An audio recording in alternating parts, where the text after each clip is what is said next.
नमस्कार जय जगन्नाथ शुभ सकाळ। आज हूँ अक्टोबर 4 तारिख शनिवार। आज दिन अनेक गुरुत्वपूर्ण खबर आसी तेणु वीडियो को शेष पर्यंत देखा मोर आपन को अनुरोध। तेज आसतु आज दिन 20 बड़ खबर उपर नजर पकाइबा। वीडियो भल लगे आपण भल पाइबा स्वरूप गोटे गोटे लाइक निश्चित करदे। एथिसह आपण केउं जिल्लारू एही खबर देखुचंती कमेंट करी जणाइदेवे। आज प्रथम खबर राज्य में बन्या आशंका नहीं कहले जल संपद सर्वोच्च जंत्री। राज्य में बन्यार आशंका नथिबा कहिसंती जल संपद सर्वोच्च जंत्री। वंशधारा नदी छड़ा अन्य कौनसी नदी में बन्या स्थिति नहीं। काशीनगर निकट में वंशधारा विपद संकेत उपर प्रभावित होउछि। काशीनगर में वंशधारा 55.24 मीटर प्रभावित होउछि। तलिया अंचल प्रभावित होगा आशंका प्रशासन सजग रही। हीराकुद में जलस्तर बढ़ुछि किंतु महानदी में बन्या स्थिति नहीं। बन्या जोगु महानदी में जलस्तर बढ़िबो हेले बन्या हेबो नहीं। एबे 9टी गेट दे हीराकुद जल निष्कासन हेउछि। रेंगाली इंद्रावती कोलाब जल भंडार जल स्थिर रही। 98 ब्लॉक रे वर्षा रेकर्ड होइछि किंतु बन्या आशंका नहीं। परवर्ती खबर आत्मसमर्पण कले कोटी टंका पुरस्कार आसीथिबा 103 माओवादी। मालकानगिरी जिला सीमांत छत्तीसगढ़ बीजापुर 1 कोटी टंका पुरस्कार थिबा 103 जन माओवादी अस्त्रशस्त्र सहित आत्मसमर्पण करिसंती। आत्मसमर्पणकारी माओवादी मानकु प्रोत्साहन स्वरूप 50,000 टंका लेखाएं चेक दिया जाइछि। सरकार को नियम अनुसार समस्त को थैतान करा जिवो। आत्मसमर्पणकारी मध्य रही 5 जन क्षेत्र कमिटी सदस्य, 5 जन मिलिशिया कमांडर डेपुटी कमांडर, 4 जन जनताना सरकार सभापति, जड़े डीबीसीएम, 4 जन पीपीसीएम एवं 4 जन एसीएम, 22 जन जनताना सरकार सदस्य एवं 23 जन मिलिशिया प्लाटून सदस्य। परवर्ती खबर एही दिन आसिबो पीएम किसान टंका। प्रधानमंत्री किसान सम्मान निधि योजना अधीन रे योग्य चाषी को 3टी किस्ती रे वार्षिक 6,000 सीधासलख सहायता प्रदान करा जाए। निकट रे केंद्र सरकार पंजाब, हिमाचल प्रदेश एवं उत्तराखंड रे 27 लाख रु अधिक बन्या प्रभावित चाषी अकाउंट रे 21तम किस्ती जारी करछंती। अवशिष्ट चाषी माने 21तम किस्तीर लाभ केबे पाइबे ताहा नै चर्चा हेउछि। सारा देशर लक्ष लक्ष चाषी प्रश्न पचारिछंती। रिपोर्ट अनुसार भारत सरकार दीपावली पर नवेम्बर मासरे प्रधानमंत्री किसान सम्मान निधि योजनार 21तम किस्ती जारी करि पारंती। तथापि सरकार ए पर्यंत प्रधानमंत्री किसान सम्मान निधि योजनार 21तम किस्ती पई तारीख घोषणा करि नाहंती। परवर्ती खबर 12 घंटा रे बड़ बात्या। समुद्र मझिरे दाना बांधुची बात्या। आरब सागर रे बात्या आशंका। उत्तर पूर्व आरब सागर रे गभीर अवपात सक्रिय थिबा बेले एहा आगामी 12 घंटा रे घूर्णिझड़र रूप नै पारे। एहा पश्चिम दक्षिण पश्चिम दिगरे गति करिबो। फल चलित वर्ष बात्या ऋतु रे प्रथम बात्या आशंका देइछि। 24 घंटा रे एहा आउरी घनीभूत होई भीषण बात्यार रूप नेबो। ए भीषण बात्या आज सुधा ओमान किंबा यमन मुहा हेबो बोली पूर्वानुमान करा जाइछि।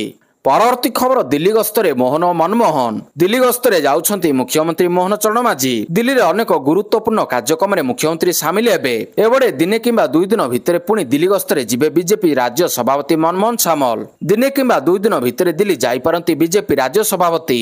लोकप्रियता दलीय चिंताधारा रे कार्य करथुवा व्यक्ति नुआपड़ा प्रार्थी हेबे बोली कहिसंती मनमोहन सामल। ओडिशा सह केंद्रीय टीम मध्य नुआपड़ा रे सर्वे करूची। सर्वे आधार रे प्रार्थी चयन करिवे संसदीय बोर्ड। परवर्ती खबर पीओके रे चलिथिबा हिंसा उपरे भारतर प्रथम विवृत्ति। पीओके रे मानवाधिकार उल्लंघन पई पाकिस्तान दायी। पाकिस्तान अधिकृत काश्मीर पीओके रे पाकिस्तान सेना द्वारा चलिथिबा प्रतिवाद एवं बर्बरता उपरे भारत वैदेशिक मंत्रालय दृढ़ आभिमुख्य ग्रहण करिछि। मंत्रालय कहिछि जे पाकिस्तान दमनकारी मनोभाव एवं अवैध दखल ही परिस्थितिर मूल कारण। वैदेशिक मंत्रालय कहिछि जे पीओके रे अनेक अंचलर साधारण लोकंक उपरे पाकिस्तानी सेना द्वारा प्रतिवाद एवं अत्याचार रिपोर्ट आसिछि। एहा पाकिस्तान नीति परिणाम जोंठारे यह स्थानीय संबल शोषण करे एवं लोकों को दमन करे। परवर्ती खबर कर्नाटक रे निर्माण हबो एयरबेस H125 हेलिकॉप्टर। भारतर निजस्व क्षेत्र रे प्रथम थर पय हेलिकॉप्टर निर्माणर बड़ पदक्षेप हेबाकु जाउछि। टाटा एडवांस लिमिटेड कर्नाटक रो भेमगोल रे एयरबेस सहभागिता H125 हेलिकॉप्टर तैयारी करिबा पई फाइनल असेंबली लाइन स्थापित हेबो।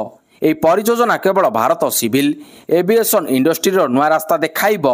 एथिरे थिबा आवश्यकता पूरण करिबो। खास करी हिमालयर उच्चतार नियोजित पई भारतीय सेना हालुका और बहु उद्देश्य हेलिकॉप्टर खोजुची। परवर्ती खबर ऑपरेशन सिंदूर नै वायुसेना मुख्यंक खुलासा। इतिहास रचितिला भारतीय वायुसेना। ऑपरेशन सिंदूर नै वायुसेना मुख्य air chief marshal Amarpreet Singh बड़ खुलासा करछंती। से कहिसंती ई ऑपरेशन बेले इतिहास रचितिला भारतीय वायुसेना। पाकिस्तान रो 300 किलोमीटर भितरकु जाई भारतीय वायुसेना ध्वंस करथिला आतंकवादी आडा। एपरिकी जवाब देबा पई भारतीय सीमा पाखक आसी परिनथिला पाकिस्तान। परवर्ती खबर बंद हेबो चारिधाम यात्रा। उत्तराखंड स्थित चारिधाम यात्रा को एक बड़ खबर सामना को आसी। बद्रीनाथ, केदारनाथ, गंगोत्री, यमुनोत्री सहित चारिधाम द्वारा बंद होगा नहीं तारीख घोषणा होईछि। गंगोत्री धाम कपाट 22 अक्टोबर बंद कराजिबो। सेहीपरि 23 अक्टोबर केदारनाथ और यमुनोत्री धाम द्वारा बंद हेबो। तेबे सबुठु शेषरे बाबा बद्रीनाथ धाम कपाट बंद कराजिबो। आसंता 25 नवेम्बर श्री बद्रीनाथ कपाट बंद हेबार सूचना मिलिछि। एहा व्यतीत 18 नवेम्बर द्वितीय केदार मद महेश्वर एवं 6 नवेम्बर तृतीय केदार तुंगनाथ कपाट बंद कराजिबो। खबर मुताबक द्वारा बंद हेबार तारीख घोषणा करबा पई प्रथमे राहुल और धर्माधिकारी पंचांग गणना करथिले। परवर्ती खबर नीट डिजिटल विश्वविद्यालय उद्घाटन कले केंद्र मंत्री अश्विनी वैष्णव। केंद्र इलेक्ट्रोनिक्स और आईटी मंत्री अश्विनी वैष्णव गुरुवार एनएलटी डिजिटल विश्वविद्यालय एनडीओ प्लाटफर्म उद्घाटन करछन्ती। एई प्लाटफर्म युवपीढ़ी को एआई, साइबर सुरक्षा, डाटा साइंस, सेमीकंडक्टर आदि उन्नत प्रजुक्ति क्षेत्र में उच्च मानर शिक्षा दक्षता प्रदान करिबो। एहा युवपीढ़ी को भविष्यत पई प्रस्तुत दक्षतार सुसज्जित करिबा पई नमनीय डिजिटल शिक्षादान धारा एवं भर्चुआल लैब प्रदान करिबो। केंद्रीय मंत्री अवसर में ओडिशार बालेश्वर समेत मुजाफरपुर, बिहार, तिरुपति, आंध्र प्रदेश, दामन, दादरा एवं नगर हावेली एवं दामन एवं दिउ एवं लुंगलेई मिजोराम रे 5टी नूतन एनआईएलआईडी केंद्र को आवासी माध्यम उद्घाटन करथिले। परवर्ती खबर भारत आसिबे तालिबानी मंत्री। आसंता अक्टोबर 9 तारिख में भारत गस्त करने को प्रस्तुत होउछन्ती तालिबान सरकार अफगानिस्तान वैदेशिक मंत्री आमिर खान मुताकी, जहाँकि एक ऐतिहासिक घटना। 2021 मसीहा अगस्ट मासरे अफगानिस्तान रे तालिबान क्षमता दखल करिबा परे यह काबुल नुआदिल्ली को प्रथम उच्चस्तरीय गस्त हेबो, जहां भारत तालिबान संपर्क एक नूतन अध्याय को चिन्हित करिबो। जातिसंघ सुरक्षा परिषद निश्चित करिछि जे मुताकी अंतर्जातीय यात्रा प्रतिबंधक एक अस्थायी छाड़ दिया जाइछि, जहां तांको अक्टोबर 9 रु 16 मध्य नुआदिल्ली गस्त करने को अनुमति देइछि। परवर्ती खबर चौद्वार सर्कल जेल रु 2 बिहारी डकायत फेरा, 2 वार्ड निलंबित। कटकर चौद्वार सर्कल जेल रु 2 जन बिहारी डकायती खसी पलाइबा घटना रे पुलिस डीजी 2 जन को निलंबित करछन्ती। कार्य अवहेला वार्डर सिद्धांत साहू और चीफ वार्डर भागवत राम निलंबित होइछन्ती। परवर्ती खबर पुरी रे डिजिटल लाइब्रेरी भक्त एवं गवेषक मानक डिजिटल सुविधा प्रदान करने सहित विरल मंदिर रेकर्ड रीतिनीति, पवित्र मादला पांजी, तालपत्र, पांडुलिपि एवं अन्य को संरक्षण करने राज्य सरकार पुरी एक डिजिटल लाइब्रेरी स्थापन करने को जाउछन्ती। अनन्य पदक्षेप माध्यम श्री जगन्नाथ मंदिर कालजयी ऐतिह्य को सुरक्षित रखा चेष्टा कराजिबो। आईन मंत्री पृथ्वीराज हरिचंदन शुक्रवार गणमाध्यम को सूचना देइछन्ती। परवर्ती खबर लेह हिंसा मामला। सुप्रीमकोर्ट द्वारस्थ हेले सोनाम को पत्नी। लेह हिंसा मामला रे गिरफ होइतिबा लद्दाख रो सामाजिक कर्मी सोनाम वांगचुंग को पत्नी गीतांजलि अंगमा सुप्रीमकोर्ट द्वारस्थ होइछन्ती। सोनाम को गिरफ्तारी को नहीं सुप्रीमकोर्ट आवेदन करिछन्ती गीतांजलि। सोमन को तुरंत मुक्त करबा पई एक हेबियस कर्पस पई आवेदन दाखल करिछन्ती। परवर्ती खबर भारत उपरे पुणी रूस रो विश्वास। भारत सह संपर्क को अति स्वतंत्र कहिले पुटिन। विश्व रे अस्थिरता भितरे भारत उपरे पुणी रूस रो बढ़िला विश्वास। अमेरिका रो टारिफ मुकाबिला पई नुआ योजना करूछन्ती रूस राष्ट्रपति व्लादिमीर पुटिन। एतिरे भारत रो भूमिका सबुठारो अधिक रहिछि। रूस राष्ट्रपति व्लादिमीर पुटिन भारत रूस संपर्क को स्वतंत्र बोली दोहराइछन्ती। पुटिन कहिछन्ती सोवियत जुगरु एई संपर्क अटल संघर्ष मुक्त रहिछि। या सहित आसंता डिसेम्बर से भारत आसीबा सह प्रधानमंत्री नरेंद्र मोदी को भेटिबा पई आग्रही बोली जणाइछन्ती। परवर्ती खबर मानसिक विकारग्रस्त महिला को मध्य छाड़िले नहीं दुर्बृत्त। भद्रक टाउन थाना चरंपा 16 नंबर जातीय राजपथ चरंपा फांडी छक निकट रे सीसीटीवी रे कैद होइछि एक छातीथरा दृश्य। प्रबल वर्षा रक्षा पाइबा पई महिला जनक विलंबित राति रे एक दुकान बारंडारे आश्रय नैथिले। ए समय से रास्ता दे जाउथिबा एक ट्रक ड्राइवर महिला को देखि गाड़ी अटकाइथिला। परे तांको निकट को आसी जोर जबरदस्त उठाई नै गाड़ी भितरे पुराई केउ आडे पळे जाइथिले। पूरा घटना सीसीटीवी रे कैद होइछि। घटना जणा पड़िबा परे भद्रक रे चहल सृष्टि होइछि। पुलिस विभिन्न स्थान रे छानबीन करबा सह मानसिक विकारग्रस्त महिला को उद्धार करबा पई उद्यम आरंभ करिछि। परवर्ती खबर भारत एवं वेस्टइंडीज मध्य 2 टेस्ट मैच विशिष्ट सीरीज प्रथम मैच अहमदाबाद नरेंद्र मोदी स्टेडियम रे खेला जाउछि। एल राहुल, ध्रुव जोरेल एवं रविंद्र जडेजा शतक बल रे भारत प्रथम इनिंग्स रे 5 विकेट हराई 448 रन करछि। प्रथम इनिंग्स रे वेस्टइंडीज ठारू भारत 286 रन अग्रणी अछि।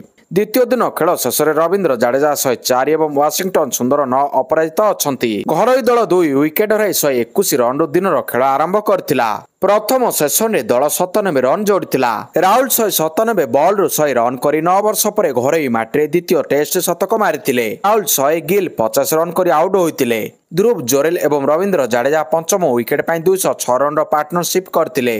ध्रुव 116तम ओभर शेष बॉल रे चौका मारी कैरियर प्रथम टेस्ट शतक पूर्ण करथिले। ଧ୍ରୁବ ଜୁରେଲଙ୍କୁ ଆଉଟ୍ କରି ଖାରିପିଏରେ ୱେଷ୍ଟଇଣ୍ଡିଜକୁ ପଞ୍ଚମ ସଫଳତା ଦେଇଥିଲେ। ଏହାପରେ ରବୀନ୍ଦ୍ର ଜାଡେଜା ତାଙ୍କର ଷଷ୍ଠ ଶତକ ପୂରଣ କରିଛନ୍ତି। ପରବର୍ତ୍ତୀ ଖବର ଭାରତୀୟ ସୈନ୍ୟମାନଙ୍କୁ ଇସ୍ରାଏଲର ଶ୍ରଦ୍ଧାଞ୍ଜଳି। ଇସ୍ରାଏଲରେ ଭାରତୀୟ ସୈନ୍ୟମାନଙ୍କୁ ଦିଆଗଲା ଶ୍ରଦ୍ଧାଞ୍ଜଳି। ଶହୀଦଙ୍କ ପ୍ରଶଂସାର ସତମୁଖ ହେଲେ ହାଇଫା ମେୟର। ସୋମବାର ଇସ୍ରାଏଲରେ ହାଇଫା ସହର ଶହୀଦ ହୋଇଥିବା ଭାରତୀୟ ସୈନିକଙ୍କୁ ଶ୍ରଦ୍ଧାଞ୍ଜଳି ଅର୍ପଣ କରିଛି। ଏହାର ମେୟର କହିଛନ୍ତି ଯେ ଭାରତୀୟ ସୈନ୍ୟମାନେ ହିଁ ହାଇଫା ସହରକୁ ଅଟୋମାନ ଶାସନ ବା ତୁର୍କୀ ସାମ୍ରାଜ୍ୟ ହାତରୁ ମୁକ୍ତ କରିଥିଲେ, ବ୍ରିଟିଶ ମାନେ ନୁହନ୍ତି। ସହରର ବିଦ୍ୟାଳୟ ଇତିହାସ ପୁସ୍ତକରେ ଏନେଇ ସଂଶୋଧନ କରାଯାଉଛି। ପରବର୍ତ୍ତୀ ଖବର ଓଡ଼ିଶାର ମତ୍ସ୍ୟ ଉତ୍ପାଦନ କ୍ଷେତ୍ର ନୂଆ ଅଧ୍ୟାୟ ସୃଷ୍ଟି କରିବ। ଓଡ଼ିଶା ସରକାରଙ୍କ ପକ୍ଷରୁ ହୀରାକୁଦ ଜଳଭଣ୍ଡାରରେ ପଞ୍ଜୁରୀ ସ୍ଥାପନ କରି ମାଛ ଚାଷ କରାଯିବାର ଆଧୁନିକ ପ୍ରଣାଳୀ ସ୍ୱାଗତ ଯୋଗ୍ୟ ପଦକ୍ଷେପ। ପ୍ରାୟ 7 କୋଟି ଟଙ୍କା ବ୍ୟୟରେ 37 ଏକର ପରିମିତ ଜମିରେ ନିର୍ମାଣ ହୋଇଥିବା ପଞ୍ଜୁରୀ ମାଛ ଚାଷ ସାଧାରଣ ସୁବିଧା କେନ୍ଦ୍ର ଆମ ରାଜ୍ୟର ମତ୍ସ୍ୟ ଉତ୍ପାଦନ କ୍ଷେତ୍ରରେ ଏକ ନୂତନ ଅଧ୍ୟାୟ ସୃଷ୍ଟି କରିବା ସହ ରତ୍ନଗର ବା ହୀରାକୁଦ ଜଳଭଣ୍ଡାର ବିପୁଳ ସମ୍ଭାବନାକୁ ବାସ୍ତବ ରୂପ ଦେବ ବୋଲି ଏହାକୁ ଉଦ୍ଘାଟନ କରିବା ଅବସରରେ କହିଛନ୍ତି କେନ୍ଦ୍ର ଶିକ୍ଷାମନ୍ତ୍ରୀ ଧର୍ମେନ୍ଦ୍ର ପ୍ରଧାନ। ସମ୍ବଲପୁର ହୀରାକୁଦଠାରେ ଆୟୋଜିତ ସ୍ୱତନ୍ତ୍ର କାର୍ଯ୍ୟକ୍ରମରେ ଯୋଗଦେଇ ଶ୍ରୀ ପ୍ରଧାନ କହିଛନ୍ତି, ଗଞ୍ଜାମ ଓ ବାଲେଶ୍ୱର ପରେ ମାଛ ଉତ୍ପାଦନରେ ସମ୍ବଲପୁର ଜିଲ୍ଲା ଅଗ୍ରଣୀ ରହିଛି। ହୀରାକୁଦ ସମେତ ଆଖପାଖ ଅଞ୍ଚଳରୁ ପ୍ରାୟ 500 କୋଟି ଟଙ୍କା ମୂଲ୍ୟର ମାଛ ଉତ୍ପାଦନ ହେଉଛି, ଯାହା ପ୍ରଶଂସନୀୟ। ଏଠାରେ ମାଛ ଉତ୍ପାଦନକୁ ଆହୁରି ବଢାଇବା ପାଇଁ ପଦକ୍ଷେପ ନିଆଯିବ। ପରବର୍ତ୍ତୀ ଖବର ସହାୟତା ରାଶି ଘୋଷଣା କଲେ ମୁଖ୍ୟମନ୍ତ୍ରୀ। ଗଜପତି ଜିଲ୍ଲାରେ ପ୍ରବଳ ବର୍ଷା ଓ ଭୂସ୍ଖଳନରେ 2 ଜଣଙ୍କ ପ୍ରାଣହାନୀ ଘଟିଥିବା ନେଇ ମୁଖ୍ୟମନ୍ତ୍ରୀ ମୋହନ ଚରଣ ମାଝୀ ଗଭୀର ଦୁଃଖ ପ୍ରକାଶ କରିବା ସହ ମୃତକଙ୍କ ପରିବାର ବର୍ଗଙ୍କ ପାଇଁ ସହାୟତା ରାଶି ଘୋଷଣା କରିଛନ୍ତି। 2 ମୃତକଙ୍କ ପରିବାରକୁ 4 ଲକ୍ଷ ଟଙ୍କା ଲେଖାଏଁ ସହାୟତା ଦେବାକୁ ଗଜପତି ଜିଲ୍ଲାପାଳଙ୍କୁ ମୁଖ୍ୟମନ୍ତ୍ରୀ ନିର୍ଦ୍ଦେଶ କରିଛନ୍ତି। ପରବର୍ତ୍ତୀ ଖବର 5 ବର୍ଷରୁ କମ୍ ଶିଶୁଙ୍କୁ କଫ୍ ସିରପ ମନା। ମଧ୍ୟପ୍ରଦେଶ ଓ ରାଜସ୍ଥାନରେ ଶିଶୁଙ୍କ ମୃତ୍ୟୁ ପରେ କେନ୍ଦ୍ରୀୟ ସ୍ୱାସ୍ଥ୍ୟ ମନ୍ତ୍ରାଳୟ ଏକାଧିକ ଟେଷ୍ଟ କରିଛି। କଫ୍ ସିରପରେ କୌଣସି କ୍ଷତିକାରକ କେମିକାଲ ମାତ୍ରା ନାହିଁ ବୋଲି ସ୍ପଷ୍ଟ କରିବା ସହ 5 ବର୍ଷରୁ କମ୍ ବୟସର ଶିଶୁଙ୍କୁ କଫ୍ ସିରପ ନ ଦେବାକୁ ସର୍କୁଲାର ଜାରି କରିଛି। ରାଜସ୍ଥାନ ଓ ମଧ୍ୟପ୍ରଦେଶରେ 11 ଶିଶୁଙ୍କ ମୃତ୍ୟୁ ପରେ ଘଟଣାସ୍ଥଳକୁ ଯାଇ କଫ୍ ସିରପର ସାମ୍ପୁଲ ସଂଗ୍ରହ କରି ଟେଷ୍ଟ କରାଯାଇଛି। ପରବର୍ତ୍ତୀ ଖବର ପିଏମ୍ ଜନମନ ଯୋଜନାରେ ଓଡ଼ିଶାକୁ ମିଳିଲା 24 କୋଟି ଟଙ୍କାର ଅନୁଦାନ। ପ୍ରଧାନମନ୍ତ୍ରୀ ଜନଜାତି ଆଦିବାସୀ ନ୍ୟାୟ ମହା ଅଭିଯାନ ପିଏମ୍ ଜନମନ ଅଧୀନରେ ଓଡ଼ିଶାକୁ 24 କୋଟି ଟଙ୍କାର ଅନୁଦାନ ମିଳିଛି। ରାଷ୍ଟ୍ରପତିଙ୍କ ଅନୁମୋଦନ କ୍ରମେ 2025-26 ଆର୍ଥିକ ବର୍ଷ ପାଇଁ ଓଡ଼ିଶାକୁ ଏହି ଅର୍ଥ ପ୍ରଦାନ କରାଯାଇଥିବା କେନ୍ଦ୍ର ଗ୍ରାମୀଣ ବିକାଶ ମନ୍ତ୍ରାଳୟ ପକ୍ଷରୁ ସୂଚନା ଦିଆଯାଇଛି। ଆଦିବାସୀ ସମ୍ପ୍ରଦାୟର ସାମଗ୍ରିକ ଉନ୍ନତି ଲାଗି କେନ୍ଦ୍ର ପ୍ରାୟୋଜିତ ଯୋଜନା ଆକାରରେ ପିଏମ୍ ଜନମନ ଯୋଜନା କାର୍ଯ୍ୟକାରୀ ହେଉଛି। ଏହି ଯୋଜନାକୁ ପ୍ରଧାନମନ୍ତ୍ରୀ ନରେନ୍ଦ୍ର ମୋଦି ନଭେମ୍ବର 2023ରେ ଶୁଭାରମ୍ଭ କରିଥିଲେ। ପରବର୍ତ୍ତୀ ଖବର ଶ୍ରୀମନ୍ଦିରରେ କାର୍ତ୍ତିକ ନୀତି। ଶ୍ରୀମନ୍ଦିରରେ ଆରମ୍ଭ ହେଲା କାର୍ତ୍ତିକ ନୀତି। ଶ୍ରୀ ରାଧା ଦାମୋଦର ବେଶରେ ଭକ୍ତଙ୍କୁ ଦର୍ଶନ ଦେଲେ ମହାପ୍ରଭୁ। ଶ୍ରଦ୍ଧାଳୁମାନେ ମହାପ୍ରଭୁଙ୍କ ବେଶ ଦର୍ଶନ କରି ସାନ୍ନିଧ୍ୟ ଲାଭ କରିଛନ୍ତି। ଆଶ୍ୱିନ ଶୁକ୍ଳ ଏକାଦଶୀ ତିଥିଠାରୁ ମହାପ୍ରଭୁଙ୍କ ନିକଟରେ ବାଳଭୋଗ ନୀତି ଆରମ୍ଭ ହୋଇଛି। ସେପଟେ ଶ୍ରୀକ୍ଷେତ୍ରରେ କିଛି ମହିଳା ସଂକଳ୍ପ କରି କାର୍ତ୍ତିକ ବ୍ରତ ଆରମ୍ଭ କରିଛନ୍ତି। ପରବର୍ତ୍ତୀ ଖବର ଦଳାଚକଟା ପରେ ଘଟଣାସ୍ଥଳରୁ ଖସି ପଳାଇଲ ବିଜୟଙ୍କୁ ହାଇକୋର୍ଟଙ୍କ ଭର୍ତ୍ସନା। ତାମିଲନାଡୁ କରୁର ଦଳାଚକଟା ମାମଲାରେ ମାଡ୍ରାସ ହାଇକୋର୍ଟ ଟିଭିକେ ନେତାମାନଙ୍କୁ କଡ଼ା ଭର୍ତ୍ସନା କରିଛନ୍ତି। କୋର୍ଟ କହିଛନ୍ତି ଦଳାଚକଟା ପରେ ଦଳର ମୁଖ୍ୟ ବିଜୟ ଘଟଣାସ୍ଥଳରୁ ପଳାଇ ଯାଇଥିଲେ। ଦଳ ଏଥିପାଇଁ ଦୁଃଖ ମଧ୍ୟ ପ୍ରକାଶ କରିନଥିଲା। ଏହା ସେମାନଙ୍କ ମାନସିକତାକୁ ସ୍ପଷ୍ଟ କରୁଛି। କରୁରରେ ବିଜୟଙ୍କ ରାଲି ସମୟରେ ଦଳାଚକଟାରେ 41 ଜଣଙ୍କ ମୃତ୍ୟୁ ହୋଇଥିଲା। ଏହି ଘଟଣା ପରେ ମୁଖ୍ୟମନ୍ତ୍ରୀ ଏମ୍କେ ଷ୍ଟାଲିନ ଘଟଣାସ୍ଥଳରେ ପହଞ୍ଚି ପୀଡ଼ିତମାନଙ୍କୁ ଭେଟି କ୍ଷତିପୂରଣ ଘୋଷଣା କରିଥିଲେ। ପରବର୍ତ୍ତୀ ଖବର ଆଜି 62,000 କୋଟିରୁ ଅଧିକ ମୂଲ୍ୟର ବିଭିନ୍ନ ଯୁବ ପର୍ଯ୍ୟବେସିତ ଯୋଜନା ଗୁଡ଼ିକର ଲୋକାର୍ପଣ କରିବେ ପ୍ରଧାନମନ୍ତ୍ରୀ। ନୂଆଦିଲ୍ଲୀରେ ଆଜି ପ୍ରଧାନମନ୍ତ୍ରୀ ମୋଦି 62,000 କୋଟିରୁ ଅଧିକ ମୂଲ୍ୟର ବିଭିନ୍ନ ଯୁବ ପର୍ଯ୍ୟବେସିତ ଯୋଜନା ଗୁଡ଼ିକର ଲୋକାର୍ପଣ କରିବେ। ସମଗ୍ର ଦେଶରେ ଯୁବ କୌଶଳ ବିକାଶ ପଦକ୍ଷେପ ସ୍ୱରୂପ ପ୍ରଧାନମନ୍ତ୍ରୀ 1,000 ସରକାରୀ ଆଇଟିଆଇ ଗୁଡ଼ିକର ଉନ୍ନତିକରଣ ପାଇଁ PMACTUର ଶୁଭାରମ୍ଭ କରିବେ। ଶ୍ରୀ ମୋଦି 2 ବର୍ଷ ପାଇଁ 5 ଲକ୍ଷ ସ୍ନାତକଙ୍କୁ ମାସିକ 1,000 ଟଙ୍କା ଭତ୍ତା ପ୍ରଦାନ କରୁଥିବା ବିହାର ପୁନର୍ଗଠିତ ମୁଖ୍ୟମନ୍ତ୍ରୀ ନିଶ୍ଚୟ ସ୍ୱୟଂ ସହାୟତା ଭତ୍ତା ଯୋଜନାର ମଧ୍ୟ ଶୁଭାରମ୍ଭ କରିବେ।